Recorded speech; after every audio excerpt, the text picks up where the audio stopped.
बिना सत्संगी घर में खाना मत खाओ, जिसमें हराम की कमाई, बेईमानी की कमाई, डंडे के बल से कमाई, किसी भी हिंसा और पशु जीव को मार करके पैसे कमा रहा है, किसी भी जीव की बलि दे करके दाना खा रहा है, ऐसे घर का दाना खाने से बुद्धि मलिन हो जाएगी। विषम पितामह की बुद्धि मलिन हो गई थी सभा के बीच में, द्रौपदी का चीरहरण हो रहा था तो विषम पितामह की बुद्धि के सामने आंखों के पर्दा आ गया था। उसको गलत काम भी अच्छे लग रहे थे, अच्छे काम बुरे लग रहे थे। उसके दिमाग में चल रहा था कि नग्न स्त्री को मैं देखना चाहता हूँ, जबकि उम्र में सबसे बड़ा आदमी था, उसको रोकना चाहिए था। इसलिए मेरी हाथ जोड़ के विनती है कि दुशासन के घर में गंदा दाना खाने से उनकी बुद्धि उल्टी हुई है। आज के जमाने में आप देखते होंगे जहां पर ताली बजाई जाती है, डांस प्रोग्राम होते हैं, जहां पर गलत बात की जाती है, मदिरा पान होता है, उन लोगों के पास में ज्यादा वोट बैंक है। लेकिन जो लोग ईमानदारी की बात करते हैं, सत्संग की बात करते हैं, तो या तो लोग सुनते नहीं है या उठ के रवाना हो जाते हैं। इसकी वजह एक ही है कि उनके जीवन में कहीं ना कहीं खोट है, और खोटा सिक्का मार्केट में कभी नहीं चलता। संत कोई जमात लेके नहीं चलते। संत तो वो होता है, वो गुरु का आशीर्वाद होता है कि अकेला अगर चला गया तो जयपुर से दिल्ली तक दहाड़ लगा देगा, पूरे केंद्र तक लगा देगा, संसद भवन में अपने अलग लगा देगा, तो पूरा भारत एकजुट हो सकता है। वो होते हैं संत। एक इंसान ने तो पूरे दुनिया में इतिहास बना सकता है, जिसकी सोच ये है कि मुझे ग्रुप चाहिए, मुझे 5 चाहिए, मुझे 10 चाहिए, मुझे 20 चाहिए। होना चाहिए ईमानदार, सच्चा और ईमानदार होना चाहिए। उसके जीवन में कोई खोट नहीं होना चाहिए, और दुनिया उसके बारे में कोई बात करती है तो कभी उसको पीछे मुड़ के नहीं देखना चाहिए। अच्छे इंसान की बुराई भी हो सकती है, और बुरे इंसान को कोई अच्छा भी बता सकता है। लोगों का माइंड है, 60 प्रकार की बुद्धि है लोगों की। गोरखनाथ जी ने बताया कि खोपड़ी खोपड़ी की गति अलग है, अपना अपना दिमाग है, जिसकी आंखें जान उठती है, जो माइंड में आता है, जो वो दिन रात देखता है, वही सोचता है। एक इंसान को आप किसी भी रूप में देख सकते हो। सभा के बीच में विषम पितामह द्रौपदी के चीरहरण में सही मार्गदर्शन नहीं दे सका, और नहीं देने की वजह, और लास्ट में जब उसको परिणाम मिला, तो परिणाम के समय में जब उसके खून निकल रहे थे और द्रौपदी उधर से गुजर रही थी, तो द्रौपदी को हंसी आ गई थी। तो विषम पितामह ने कहा था, एक नारी को, अबला को किसी पुरुष के सामने हंसना शोभित नहीं है। तो द्रौपदी ने उसका आंसर बहुत अच्छा दिया कि सभा के बीच में मुझे लज्जित किया जा रहा था जब तू तो हंस रहा था। तो विषम पितामह ने इसका आंसर दिया कि उस देह में मेरी बुद्धि मलिन हो गई थी, दुशासन के गंदा दाना खाने से मेरी बुद्धि खराब हो गई थी, लेकिन जैसे मेरे शरीर का खून बाहर निकल रहा है, तो ये खून निकलने से मेरी बुद्धि अब सही काम कर रही है, और सही काम करने की वजह से मेरा दिमाग एक्टिव है, मैं फैसले ले सकता हूं सही गलत का। यानी कुल मिला के बात यह है कि जब भगवान की तरफ से कुदरत की जब दहाड़ पड़ती है, चोट पड़ती है, जब अकल ठिकाने अच्छे अच्छे लोगों की आ जाती है, इतने दिन कोई नहीं मानता। फिर दुशासन ने उसका आंसर दिया बहुत अच्छा कि सूर्य रूपी परमात्मा और कागज रूपी मनुष्य के ऊपर परमात्मा डायरेक्ट अट्रैक्ट करे तो परमात्मा मनुष्य को नहीं मिल सकता, लेकिन लेंस रूपी सदगुरु की सहायता से कागज को जलाया जा सकता है। जिस प्रकार से बंदूक में गोली डालने से बंदूक की ताकत बढ़ जाती है गोली की, किसी को छर्रा मारोगे उसकी मौत हो जाएगी, डायरेक्ट छर्रे से नहीं होगी। वो बंदूक गुरु है, वो छर्रा मनुष्य है, वो चलाने वाला आपका गुरु है। अगर गुरु आपका समर्थ है, गुरु आपका बलिष्ठ है, तो वो दुनिया की ताकत को, संसार की ताकत से परमात्मा की ताकत को मिला करके एक खोटे से खोटे हीरे को अगर अब बुला करके उससे, जैसे ही पारस रूपी पत्थर को लोहे को स्पर्श कराने से लोहे के ऊपर जंग आती है, तो जंग लोहे को स्पर्श पारस रूपी पत्थर लोहे के जंग आने से, जंग को आने की वजह से उसको प्रवेश नहीं कर सकता, उसको अट्रैक्ट नहीं कर सकता। लेकिन लोहे की जंग जब उतर जाती है तो उसको पकड़ लेता है। उसी प्रकार से गलत कर्म करने वाला इंसान जब सत्संग में बैठने के बाद में भी उसके दिमाग में गलत बात चलती है, क्योंकि जीवन में जंग आ गई उनके जीवन में गंदे कर्म करने से, दिन रात लोगों की आलोचना करने से, बुराई करने से, निंदा करने से। जो इंसान सबके पास बैठ के निंदा स्तुति करता है, इसके पास क्या, इसके पास निंदा, उसके पास, इसकी टोपी, उसके सिर, उसकी टोपी, इसके सिर, जिसका काम ही यही है। यहाँ से उठा कोई आदमी मिला, उसको पकड़ के उसके पास बुराई, वो आदमी मिल गया उसके पास बुराई। उनका रास्ता संसार में नहीं रहता है। तो निंदा सबसे बड़ा पाप है, घोर पाप है। जीवन में याद रखना, निंदा नहीं करना। निंदा जीवन में कभी नहीं करनी, दूसरे की बुराई नहीं करनी। एक बिल्कुल नॉर्मल तरीके से रहना है, दीन भाव से जिंदगी जीना है, अहंकार भाव से नहीं रहना। झुकने वाला इंसान पहाड़ पे कूद जाता है और अकड़ने वाला नीचे आता है। वीर हनुमान जी सामोद पहाड़ पे कभी गए? ऊपर चढ़ते हो तो अकड़ के चढ़ना पड़ता है, लेकिन उतरते हुए झुकना। ऊपर चढ़ते हो तो झुक के चढ़ते हो और नीचे उतरते हो तो अकड़ के उतरते हो, आगे नहीं गिर जाए। अकड़ने वाला नीचे आया और झुकने वाला ऊपर गया। तो जीवन में जो झुकता है वही इंसान बड़ा आदमी बनता है। जो आज तक झुका नहीं वो बढ़ जाता है लेकिन गिर जाता है। हिटलर आया था दुनिया में 75, उस दिन आपका जीवन का पूरी गारंटी गुरु पर रहती है। ना रोने की जरूरत, ना दौड़ने की जरूरत, ना किसी के सामने सिर टेकने की जरूरत। जो गुरु का लाल हो गया वो सिवाय गुरु के सामने झुको और संसार के सामने नहीं। संसार आपको झुका लेगा और जब तुम चले जाओगे तो पीछे से आपकी ही निंदा करेगा। ऐसे लोगों के पास में झुकने की क्या जरूरत है? अरे देव उसी को जो ले उसी से, मांगो उसी से, देख उसी से। ऐसे लोगों से लेना और ऐसे लोगों से जीना।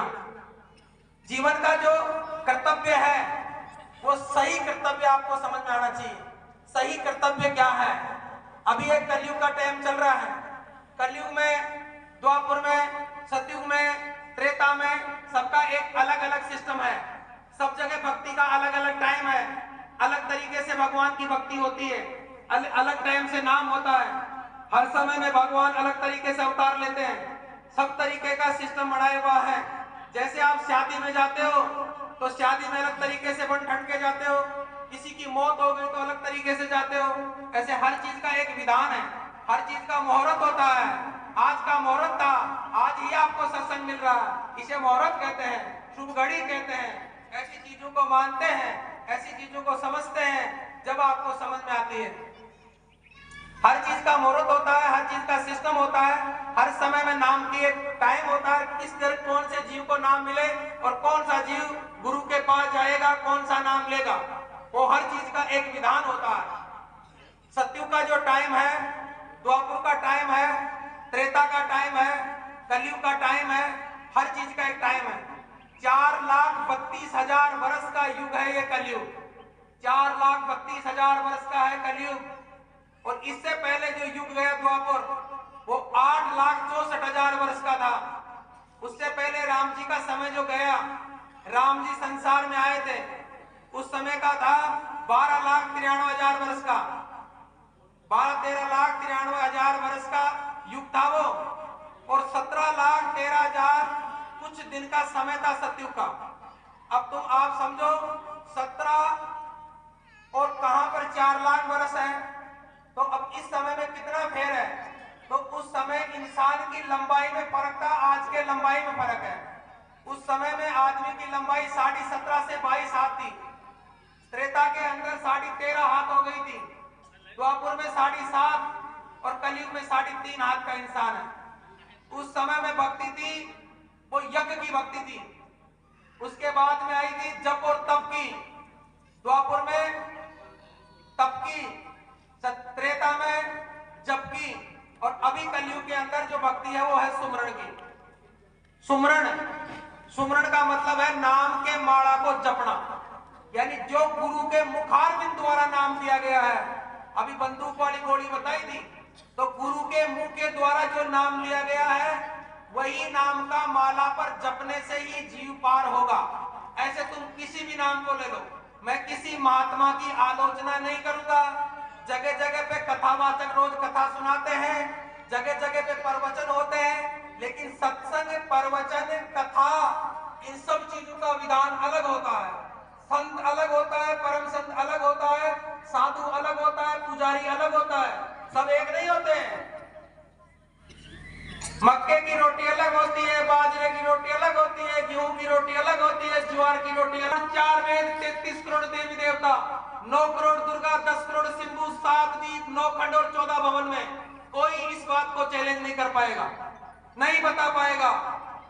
गुरु मंत्र से बढ़कर के दुनिया में शादी विवाह होता है तो पहला मंत्र ये बोला जाता है, गुरु ब्रह्मा गुरु विष्णु गुरु देवो महेश्वरम, गुरु साक्षात परब्रह्म तस्मै श्री गुरुवे नमः, अखंड मंगलाकारं व्याप्तेनं चराचरं तत्पदे दृष्टं श्री गुरुवे नमः, ध्यान मूलम गुरु मूर्ति, पूजा मूलम गुरु पदम, मंत्र मूलम गुरु वाक्य और मोक्ष मूलम गुरु कृपा।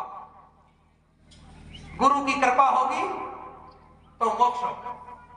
गुरु ही ब्रह्मा, गुरु ही विष्णु, गुरु देवो महेश्वरम, यानी जिसको ब्रह्मा कहते हो, जिसको विष्णु कहते हो, जिसको शिव कहते हो, ये काल भगवान है। ये 3 काल भगवान कलयुग है। ब्रह्मा जी का काम है सृष्टि की रचना करना, विष्णु जी का पालन करना और शिव जी का काम संहार करना। इनके पिताजी का नाम है निरंजन भगवान।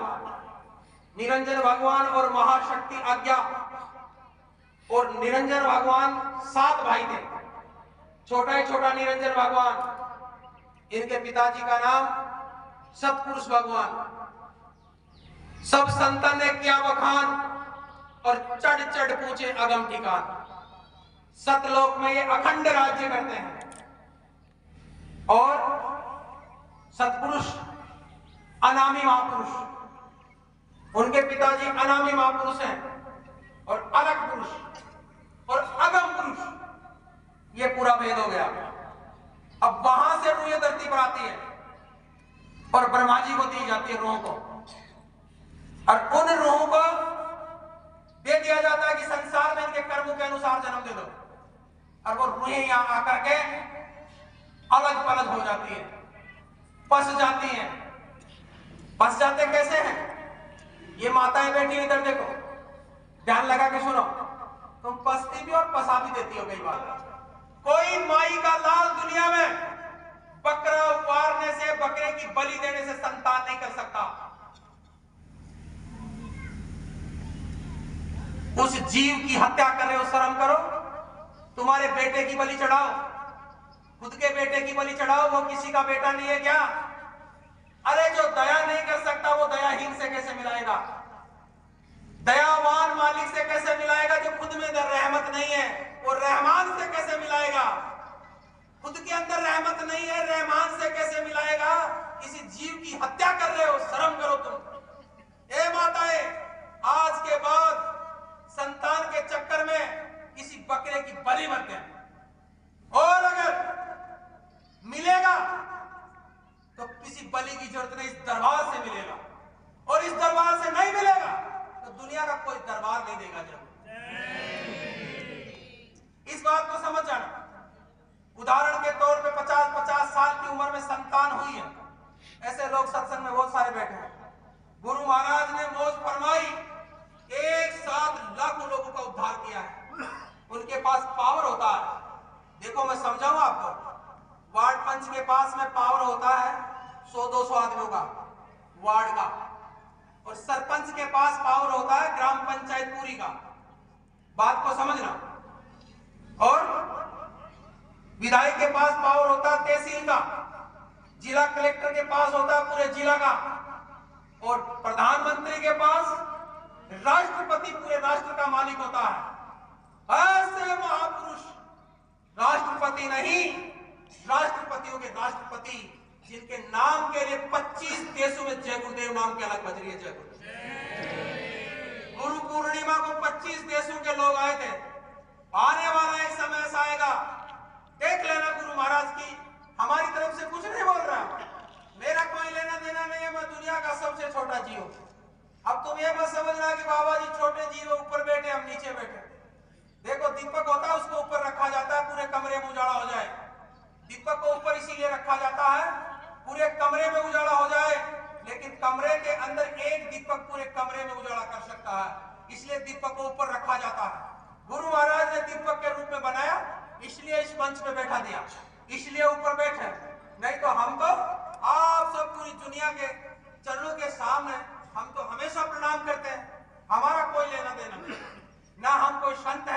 ना कोई परम संत है। हम तो गुरु महाराज के चरणों के दास हैं, और दास का मतलब होता है सेवक। हम तो सेवक हैं। ये महापुरुष बैठे हैं, देखो एक से एक संत आए हुए हैं। ऐसे संतों के वचनों की, अब ऐसे संतों के वचनों को सुन सुन करके गुरु महाराज की दया और हनुमान दादा की बचपन से कृपा थी, इसलिए हनुमान दादा ने गुरु महाराज तक पहुंचा दिया। बस यही तो कृपा है। जिस देवता की सेवा करोगे वो देवता गुरु से मिला देता है। इसलिए गुरु महाराज हनुमान दादा की सेवा बचपन से करें। 7 वर्ष की उम्र से आध्यात्मिकता में हम आ गए थे। कोई पानी का लोटा किसी मंदिर पे चढ़ाने वाले का नाम आध्यात्मिक नहीं है, इस बात को समझ लेना।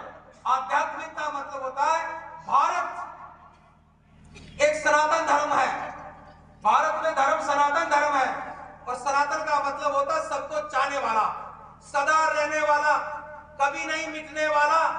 और सनातन धर्म की व्याख्या की जाए तो हिंदू ही होता है। हिंदू सनातन धर्म का एक पंथ है। मुस्लिम भी पंथ है, सिख भी पंथ है, ईसाई भी पंथ है। उसी प्रकार से राधा स्वामी भी एक पंथ है, और जय गुरुदेव जी भी एक पंथ है। ये पंथ बन गए, संगत पंथ बन जाती है। उस धर्म की व्यवस्था होती है, उसमें फिर जाति बन गई। जाति एक व्यवस्था होती है, और वर्ण व्यवस्था होती है। जैसे ब्राह्मण है, शूद्र है, वैश्य है और क्षत्रिय है। ये अपने अपने कुल में जन्म लेते हैं, और कुल के अनुसार जो कार्य विधि बनी हुई है, जो शास्त्र अनुमति देते हैं, उन अनुमति के हिसाब से वर्ण व्यवस्थाएं बनाई जाती है। और वर्ण व्यवस्था क्यों बनाई गई, ये जरूरी है। देखो, हमारी तो मंदिर परिसर में तुम जितने भी लोग बैठे हो सब बराबर हो। बाद में बता देंगे आपको, ये साबित कर देंगे कि महाराज जी के कितनी बेटियां हैं, और महाराज जी के कितनी बहनें बेटी है, और महाराज जी के कितनी माताएं हैं। मां कोई जन्म देने वाली नहीं होती जो किसी भी पुरुष के सिर पे हाथ रख के ये बोल दे कि बेटा तुम सदा खुश रहो, बेटा तुझे भूख लग रही है खाना खा ले, मैं उसी को मां मानता हूं। जिस औरत के दिमाग में जाकी रही भावना, जैसी प्रभु मूर्त देखे तिन देसी, तुम्हारे दिमाग में जो विचार चल रहे हैं उसी प्रकार से महाराज जी तुम्हारे लिए बन गए। जब भगवान कृष्ण ने एक बार बड़ा प्रसंग आया था, भगवान कृष्ण को आके अर्जुन ने कहा कि भगवान आपको पूरी दुनिया भगवान मान रही है, पर कुछ लोग आपकी निंदा स्तुति कर रहे हैं। तो कन्हैया ने पूछा कि मेरी निंदा क्या हो रही है? कि निंदा ये हो रही है कि कृष्ण दही लूट के खाता है, चोर है, पूजनियों की मटकी फोड़ता है, रास रसाता है। तो कृष्ण ने कहा और कुछ? बोला बस यही। तो बोले ऐसा तो मैं हुई, मैं रास भी रचाता हूं, मटकी भी फोड़ता हूं, मैं प्रेम भी करता हूं। प्रेम ही ईश्वर है, ईश्वर ही तो प्रेम है। प्रेम बहुत जरूरी है जीवन में। जो प्रेम नहीं किया तो भगवान से कभी तुम मिल ही नहीं सकते। जय गुरुदेव। क्योंकि प्रेम इंसान से नहीं होगा तो भगवान से क्या खाक होगा। इंसान का इंसान से प्रेम नहीं है, साधु संतों से प्रेम नहीं है। पहले माता पिता से प्रेम करो, फिर तुम्हारे मिलने वाले दोस्त, तुम्हारे जो मित्र हैं, परिवार है, समाज, उनसे प्रेम करो, और उनके बाद में प्रेम करो गुरु से, और गुरु से प्रेम हो गया तो फिर भगवान तो मिल गए। कांटे दामन को रोक लेते हैं जिंदगी में, याद रखो। कांटे सिखाते हैं। जिस इंसान की जिंदगी में दुख नहीं आया वो भगवान से कैसे मिलेगा? क्योंकि भगवान को याद ही नहीं करता। सुख में सुमरण सब करे, दुख में सुमरण सब करे, सुख में करे ना कोई। और सुख में सुमरण कर ले तो दुख आई को। जब डंडा लग जाता है तो जो तुम्हारी मर्जी। तो उसने क्या लिखा? कबीर साहब को मैंने शास्त्रोक्त के बारे में बहुत बुरी तरह से हराया। ठीक है, कबीर साहब ने साइन मार दिया, कबीर है कबीर। कबीर साहब चले गए अपनी कुटिया में, सर्वशास्त्री मां के पास चला गया, काम मार रजिस्ट्रेशन पत्ता बना के ले आया। वो बोला क्या बना के लाया? बोला लाइसेंस बना दिया परमानेंट, मैं हूं विश्वविख्याता। अच्छा तू ही है? हाँ। बोले ठीक है बेटा, पढ़ के सुनाना, पढ़ के। तो लिखा हुआ क्या था? कबीर साहब ने मेरे को शास्त्र के बारे में बहुत बुरी तरह सराया। वो साइन करवाया था उन्होंने, कर दिया था उन्होंने।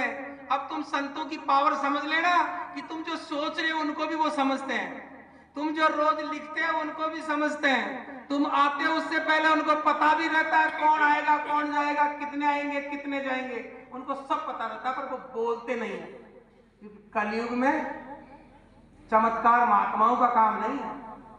तो बहुत सारी स्टैंड पे बैठ जाएंगे एक बंदर को साथ में लेके बजाने वाला, और वो गुड़ियल अखेल सिखा पता जीवन में नहीं अपनाया जाए। हमारा भारत नशा मुक्त भारत होना चाहिए। हमारा देश नशा मुक्त, हमारा देश नशा मुक्त होना चाहिए। बकरी पाती खाद है, बकरी पाती खाद है, ताकि काटी खाल। कबीर साहब कहते हैं बकरी पाती खाद है ताकि काटी खाल, और जो बकरी को खाद है बाका का ही हाल। ध्यान से सुनो, बकरी पाती खाद है, बकरी पाती खाद है ताकि काटी खाल, और जो बकरी को खाद है अगर उस बकरी को कोई खा गया उनकी कैसी खाल उधड़ेगी। अब समझ लो, बिना बजाए बाजा बाजे, घंटा शंख नजारी, और बैरा सुन सुन होत मस्त, और सुत की नहीं विचारी। एक गुरु का जो नाम है उस नाम का ध्यान भजन और सुमरण करोगे, और जो अंदर में परमात्मा की आवाज आएगी उस आवाज को समझ लेना, वो है सच्ची भक्ति। और ये बार मृदंग बजा रहे हैं ना, जैसे कोई शरीर छोड़ दिया, शंख झालर बजा रहे हो, वो मुर्दे के साथ में जो जीवात्मा है उस जीवात्मा को संकेत दिया जाता है कि उस परमात्मा की आवाज ऐसे दरबार में आवाज आती है। 22 प्रकार के नरक हैं। रारव नरक बहुत खतरनाक नरक है, 200 वर्ष की उम्र है उसकी। दक्षिणार्थी गेट के द्वारा प्रवेश किया जाता है, जीव को बड़ी तनाई दी जाती है। 1 लाख बिच्छू डंक मारे उतना दर्द होता है मरते वक्त। एक मधुमक्खी 10 मधुमक्खी के एक कांटा, कांटे जानते हो, डंक मारने वाला कांटा पीला कलर का, 10 मधुमक्खी जितना अकेला करता है।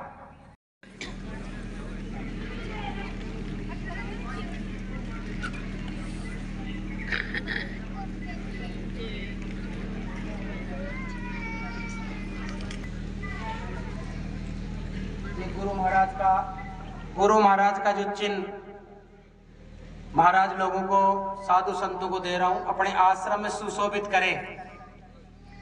हम चाहते हैं कि आपके आश्रम तक गुरु महाराज विराजमान रहे, ये हमारी हार्दिक इच्छा है।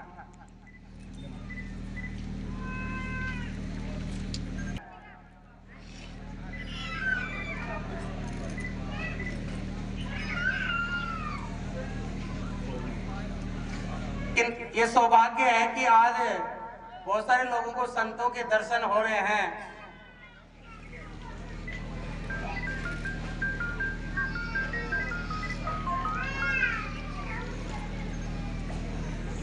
देख करके मेरे दिल और दिमाग में जो खुशी है उस खुशी को मैं कैसे बताऊं, पर ऐसे लग रहा है कि कहीं ना कहीं गुरु महाराज की कृपा आगे जाकर के बहुत होने वाली है। अब मुद्दा इतना बड़ा ले लिया तो संत संप्रदाय को साथ में चल करके चलना बहुत जरूरी है। और बहुत सारे लोग अभी गुरु महाराज की कृपा से रात तक चलता रहे।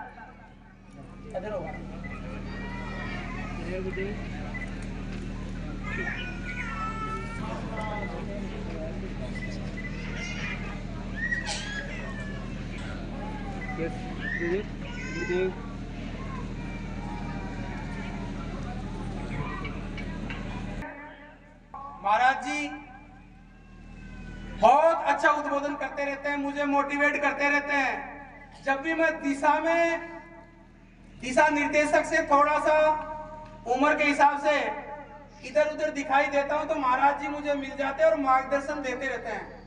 ऐसे महात्माओं के चरणों में मैं बारंबार प्रणाम करता हूं। और महाराज जी का बड़पन है, जब भी मैं मिलता हूं तो गले छूते हैं।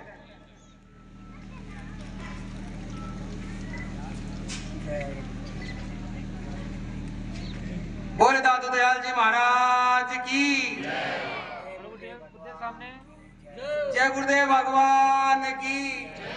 देख लिया महाराज जी का बड़पन। हाँ, ये होता है।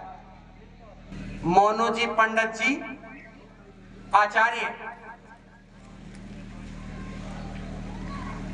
इनकी आवाज को सुनकर के 2 दिवसीय प्रोग्राम में और मेरे दिल में इतनी उमंग पैदा कर दी कि इन्होंने जो सुंदरकांड के जो कार्यक्रम किया और जो इनके आवाज निकली बाबा तक, तो हनुमान दादा का संकेत हमारे तक पहुंच गया। जय गुरुदेव।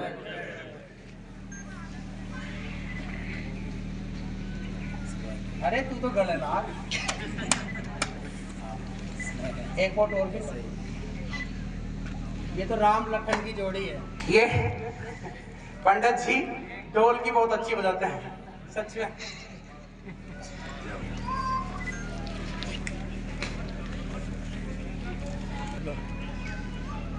ये हमारे मंदिर परिसर में हर मंगलवार को सेवा देने के लिए मंदिर तक पहुंचते हैं। विद्वान लोगों का कार्यक्रम साल में बहुत सारे प्रोग्राम होते हैं, जिसमें ये पंडित घनश्याम जी मंदिर परिसर में सेवा के रूप में हर मंगलवार को विराजमान होते हैं। और महाराज जी का आशीर्वाद इन पे गुरु महाराज का बना रहे। ये इनकी बीच में थोड़ी तबीयत में दिक्कत हो गई थी, तो गुरु महाराज से प्रार्थना है कि आगे जीवन में कभी कोई तकलीफ ना आए। जय गुरुदेव। संगी हो वो प्रसादी लेने, सबका अलग अलग भाव है। जिसको प्रसादी और सत्संग दोनों चाहिए वो लोग यहाँ, अब जिनकी इच्छा की प्रसादी लेनी बाबा की, वो प्रसादी वाला जाएंगे। जहाँ की रही भावना जैसी प्रभु मूर्त देखे तिन तैसी। जिसकी जैसी भावना, जैसी वृत्ति, जिस रूप में समझो, जो जिसे सोचे उसको, हमारे कोई फर्क नहीं पड़ता। कोई फर्क नहीं पड़ता इन चीजों से। अब ध्यान भजन यानी भगवान का मेडिटेशन के लिए 5 मिनट आंख बंद करके ऐसे बोलते ही आंख बंद कर लेना, मैं और ऐसे करूं तो खोल लेना। कान बंद करो, आंख बंद करो, शांत स्वभाव से बैठ जाओ, सूरत को ऊपर चढ़ाओ। नए आदमी है, जलते हुए दीपक का ध्यान करो। जिस देवता की पूजा करते हो उसका ध्यान करो, गुरु का ध्यान करो। हृदय चक्र में बिठाओ, शहद कमल में होते हुए 10वें द्वार, भंवर गुफा, त्रिकुटी और 10वें सतलोक, 5वां लोक सतलोक ऊपर बिठाओ। सूरत को नीचे से ऊपर, ऊपर को नीचे से। सच्चे मालिक से मिल लो, जीते जी काम हो जाएगा, शरीर छोड़ जाएगा, कुछ नहीं बचेगा। जय गुरु।